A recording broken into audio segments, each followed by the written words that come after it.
महाभारत के समय द्रोणाचार्य का नाम केवल एक गुरु के रूप में नहीं बल्कि असाधारण अस्त्र विद्या के स्वामी के रूप में भी लिया जाता था। कौरव और पांडव दोनों ही उनके शिष्य थे और युद्ध भूमि में जो कौशल दिखाई देता है उसके पीछे द्रोण की कठोर साधना और गहरा ज्ञान खड़ा था।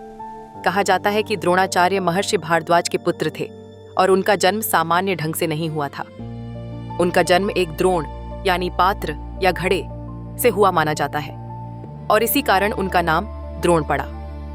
बचपन से ही उनका मन साधारण सुखों में नहीं लगता था।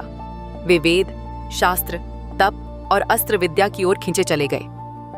उन्हें केवल सीखना नहीं था, उन्हें उस ज्ञान की ऊंचाई तक पहुंचना था जहां बहुत कम लोग पहुंच पाते हैं। यही चाह उन्हें कठोर अभ्यास और तपस्या की ओर ले गई। वे एकाग्र होकर दिव्य ज्ञान की खोज में लगे रहे। पर यहाँ एक जरूरी बात समझनी चाहिए। महाभारत और पुराणों की कई कथाएं अलग अलग परंपराओं में सुनाई जाती हैं, लेकिन प्राचीन मुख्य ग्रंथों में द्रोणाचार्य को भगवान शिव से सीधे पाशुपतास्त्र प्राप्त होने का स्पष्ट और सर्वमान्य वर्णन नहीं मिलता। द्रोणाचार्य महान आचार्य थे, पर पाशुपतास्त्र विशेष रूप से शिव का वह दिव्य अस्त्र माना जाता है जो महाभारत की प्रसिद्ध कथा में अर्जुन को प्राप्त हुआ था। द्रोणाचार्य ने अपने पिता और परंपरागत गुरुओं से वेद और शस्त्र ज्ञान पाया। आगे चलकर वे परशुराम से भी अस्त्रों का ज्ञान प्राप्त करने वाले महान विद्वान माने गए। यही शिक्षा उन्हें उस स्तर तक ले गई जहां वे राजकुमारों के गुरु बने।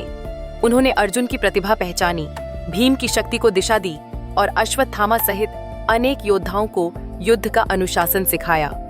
उनकी सबसे बड़ी ताकत केवल हथियार चलाना नहीं थी, बल्कि यह समझ थी कि किस शिष्य को किस तरह गढ़ना है।